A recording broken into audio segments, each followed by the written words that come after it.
Microsoft ওয়ার্ডে এরকম অনেক সময় এরকম ডকুমেন্ট নিয়ে কাজ করার সময় দেখা যায় আমাদের অনেক সময় ফাইলটা সেভ দিতে মনে থাকে না, অথবা কারেন্ট চলে যায়। এরকম যদি আপনি কোনো সমস্যায় পড়ে থাকেন তাহলে আজকের এই ভিডিওটা দেখলে পুরোটাই ক্লিয়ার হয়ে যাবে। সাপোজ আমি একটা ডকুমেন্ট তৈরি করতেছি, এই ডকুমেন্টের এগুলো সব তৈরি করা শেষ।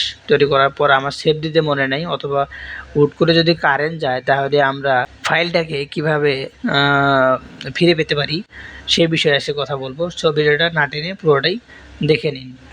সাপোজ আমি এরকম করে কেটে দিলাম, এই লাইনে এসে এখানে করে কেটে দিলাম, ডোন্ট সেভ দিয়ে দিলাম। এখন আমার ডকুমেন্টটা এভাবে চলে আসার পরে এখন আমি যদি আবার মাইক্রোসফট ওয়ার্ডে যাই, মাইক্রোসফট ওয়ার্ডে যাওয়ার পর একটা ব্ল্যাঙ্ক ডকুমেন্ট নিলাম। ব্ল্যাঙ্ক ডকুমেন্ট নেওয়ার পরে এখানে ফাইল থেকে ইনফরমেশন, এখানে লেখা আছে ইনফো। এই ইনফোতে ক্লিক করবেন। ইনফোতে ক্লিক করার পরে এই যে ম্যানেজ ডকুমেন্টে ক্লিক করার পরে যে রিকভার আনসেভ ডকুমেন্টস, এইখানে ক্লিক করতে হবে। এখানে ক্লিক করার পর আমি যে ফাইলটা সেভ করে মানে কেটে দিয়েছিলাম সেটা আমার এরকম আসলে এই যে মেজারমেন্ট টেপের বর্ণনা।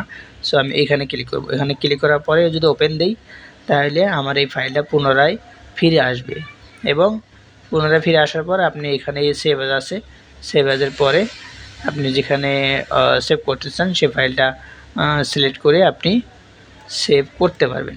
সো এভাবে আপনি আপনার কাঙ্ক্ষিত ডকুমেন্টটা, যেটা আপনার কারেন্ট যাওয়ার কারণে হারিয়ে গেছে, অথবা সেভ দেন নাই, না দেওয়ার কারণেই হারিয়ে গেছে, তখন থেকে আপনি এভাবে ফাইলটাকে পুরোটাই ফিরিয়ে নিয়ে আসতে পারবেন। তো ধন্যবাদ সবাইকে।